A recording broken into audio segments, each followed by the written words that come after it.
Hey friend, welcome back to my kitchen. I hope everybody's doing good today. Thanks for joining me. Today we're going to be making a tomato and herbed goat cheese galette. It's the height of tomato season for most folks right now, and this is a terrific way to use up some tomatoes in a really simple dish that looks like, you spent forever on it. So I don't really have an exact recipe for this, but I'm going to do my best to post one down in the description box below. But you're going to start by slicing your tomatoes about a 1/4 inch thick. Heirloom tomatoes work wonderfully for this. Today I just have some celebrity tomatoes. We're going to slice them about a 1/4 inch thick, and then we're going to salt them. We're going to lay them on a cookie tray with some paper towel underneath, and we're going to salt them so that they let go of some of their excess liquid. And then while these are sitting, we're going to move on to other things. We're going to be caramelizing some onions to put on our base layer of our galette. And if you don't know what a galette is, it's basically an open-faced pie. I know tomato pie is real popular right now, especially if you live in the South. Well, this is just a variation of it, except in this one there's no mayonnaise. And there's a pie crust. So we're going to set our tomatoes, now that they've been salted, off to the side so that they can release some of that excess water. We're going to move on to our onions. First, I'm going to wipe up. These were some juicy ripe tomatoes. I'm going to wipe up some of these seeds.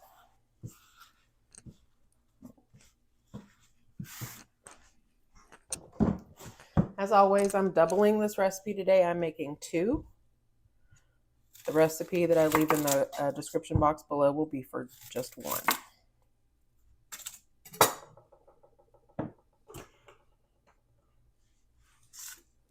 I'm just going to slice these onions.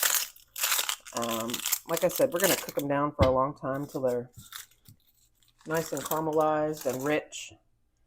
And if you remember that compound butter that we made together the other day, well, that's what we're going to be cooking our onions in. I think that would add a lovely extra layer of the herb flavor.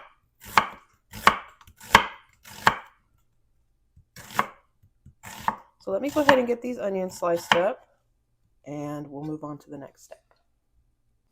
Okay, I've got my oven preheating to 425 degrees. I got my onions all sliced up. So to a saucepan, I'm going to add a little bit of olive oil. This is just going to help there's my oven. This is going to help our butter keep from burning. Now, you know, if you've ever caramelized onions before, you know you need to keep the heat kind of medium. You're not looking to,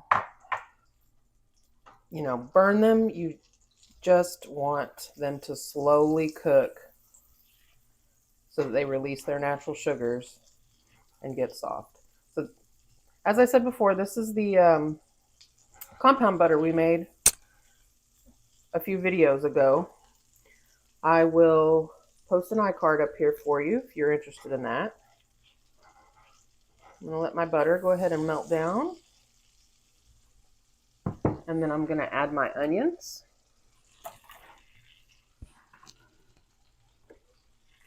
And we're just going to keep an eye on these and stir them occasionally. When they're almost done, you have to stir a little bit more just to keep them from burning. But this is really simple, and I think this is going to add another layer of really nice flavor to our galette.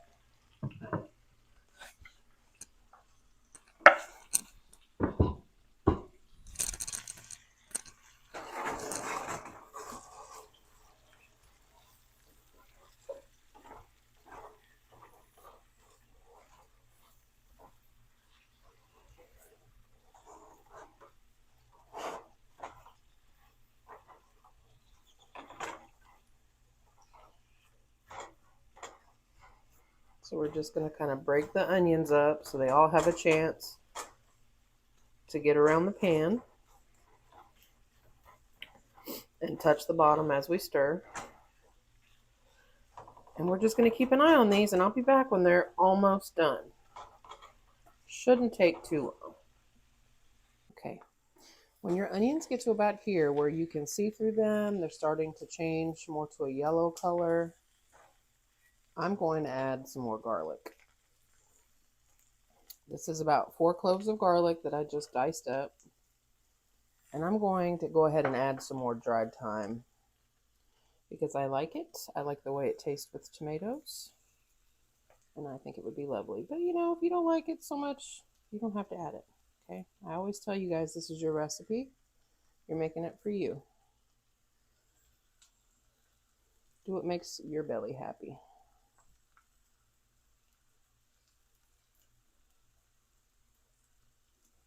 And I always think that this is a nice option for people who don't like mayonnaise. My daughter's boyfriend is not a fan of mayonnaise, so anytime I make something that has mayonnaise in it, he always kind of side-eyes me. But this I think he will like because, you know, the goat cheese adds a creamy richness to it and no mayo. So just an idea for those of you that don't care for mayonnaise. Give this a try. Let me give that a stir in. Stir around my garlic. This gives your garlic time to go ahead and soften up with the onions for the rest of the caramelization. I'm going to turn my heat down just a little. And if at any point you feel like your pan is too dry, you can always add a little more butter or a little more olive oil.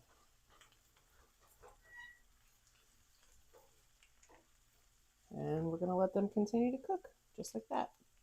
Okay, it's been about 10 minutes. See how soft my onions are? Nothing's really burned.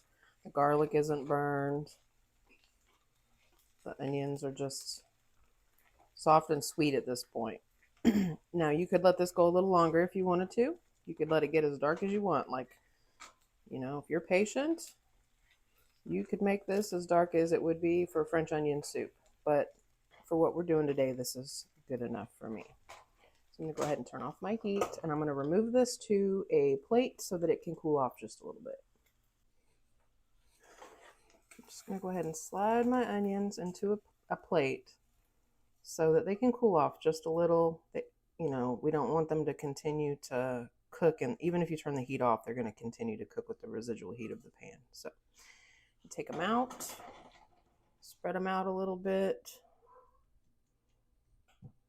and then we will move on to these tomatoes that have been salted.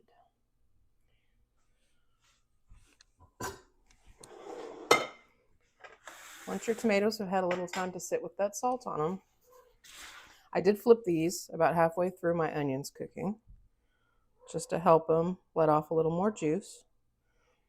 But what we're going to do now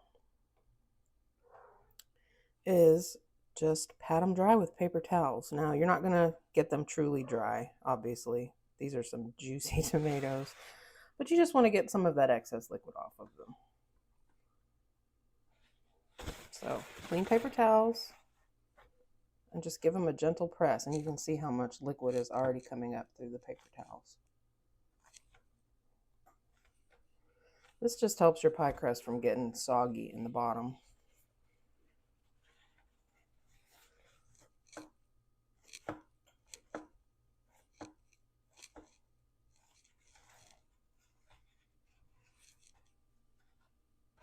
All right.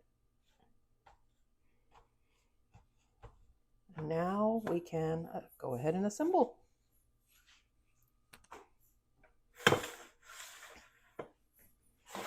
So I have two, as I said, I'm doubling the recipe. I have 2 store-bought pie crusts. Now you can make your own pie crust. That is 100% okay. There are a lot of really good recipes out there for homemade pie crust. Becky over at Acre Homestead has a really good one. I just didn't have time today, you know. I am always a fan of cutting corners, especially if cutting those corners means that the food's still going to be good. So use what you have. If you don't feel comfortable making your own pie crust, just go to the store and buy a refrigerated one, okay? We are going to take our onions. You want to put this on parchment, okay? It's very important to keep your crust from sticking to the pan. So I'm going to take about half of these onions that we caramelized, And I'm going to put them in a layer on the bottom, kind of like making a pizza. And I'm going to go about an inch from the edge.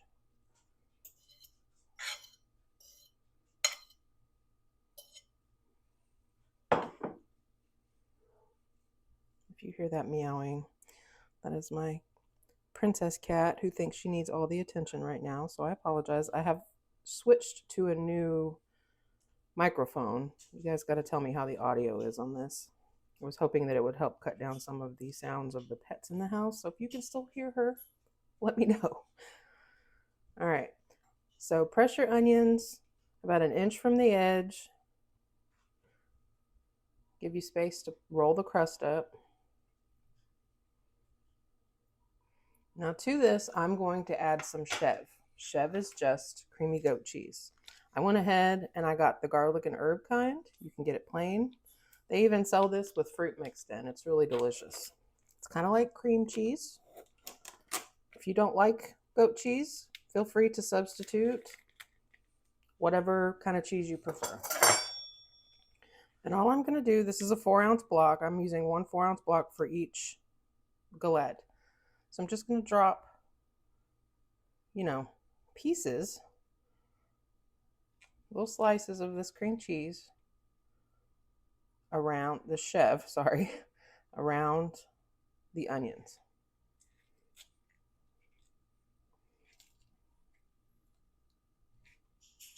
Crumbled, feta would be really good, I think, on this. Really doesn't matter. It's, you're making it for you. Use whatever cheese you like. Just get that little pieces spread around.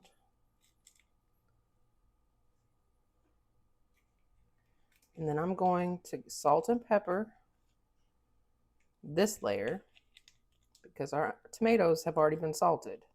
We didn't rinse them. We just patted them dry. So I'm going to salt and pepper the onion and cheese layer. And then we're going to stack our tomatoes on top. There we go.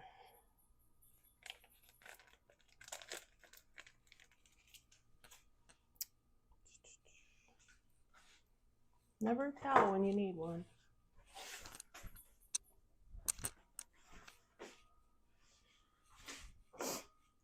Okay, and you're just going to start from the outside edge, and you can stack as many or as few of these tomatoes as you want. I'm going to slightly overlap them. Oh, salt, pepper. So sorry, guys. You know me. Almost forgot. Little salt.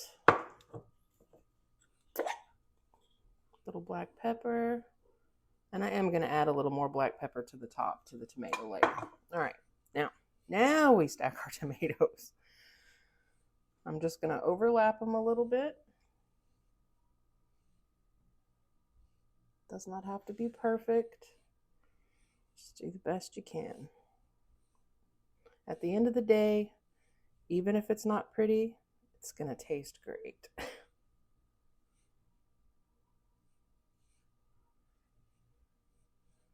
And I think I'll put this big guy right here in the middle.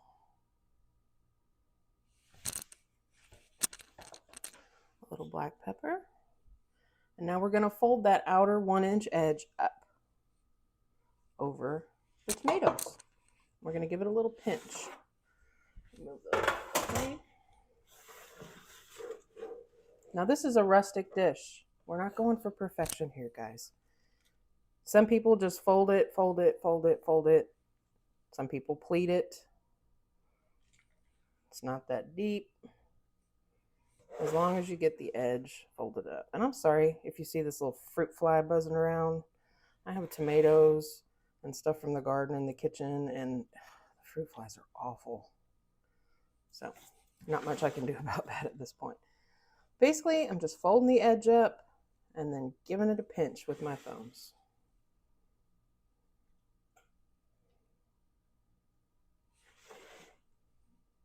Hope you can see here, sorry. Boy, I'm just full of apologies today, aren't I? Pinch and pinch. And you see? An open face pie. I'm going to tap those down a little bit, and then I'm going to take an egg. I have a little bit of water in my bowl here. I'm going to take an egg, scramble it with this water, and then we're going to do an egg wash on the crust of the pie dough. This just helps it look nice. Browns it up really nicely. So, just going to brush that on all the way around.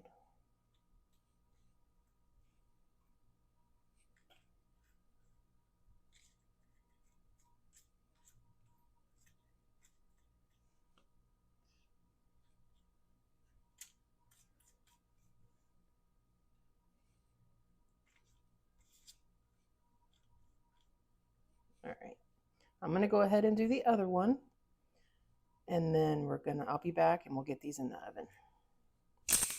Okay, we got both of our galettes put together. I'm going to put them in the center of my oven. It's preheated to 425, and I'm going to, it should cook 45 to 50 minutes. I'm going to put it in there, and I'm going to check on it after 20 minutes. If it looks like the pie crust is getting too dark, I'm going to cover it with loosely, just lay a piece of foil over the top and let it finish. I'll be back when they're done. I'll let you know how long they were in there. All right, it has been exactly 45 minutes. I did not cover my pie crust with foil. Didn't need it. It's nice and golden brown. I'm going to go ahead and add some fresh oregano while it's still hot, and some fresh basil, just however much you want.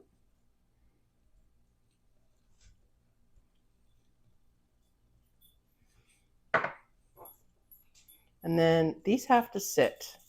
As good as they look, you kind of want to just jump right in, but they need to sit so they can set up. Because if you cut one of these right now, all of those tomato juices and all of that lovely chev is just going to run right out of them. So let them sit on a baking rack and cool for about 30 minutes. This is where the patience comes in, because boy, that sure looks good. So I'm going to let these sit and cool, and then I will be back and show you what they look like when I, go ahead and cut into them.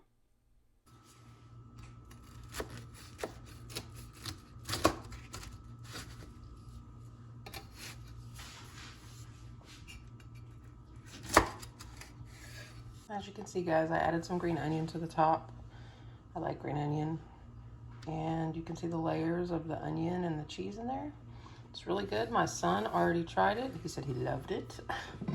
So I just want to say thank you for, stopping by my channel this week. If you give this recipe a try, make sure you leave me a comment in the box below. Let me know what you thought of it. And as always, you guys, I will see you next week.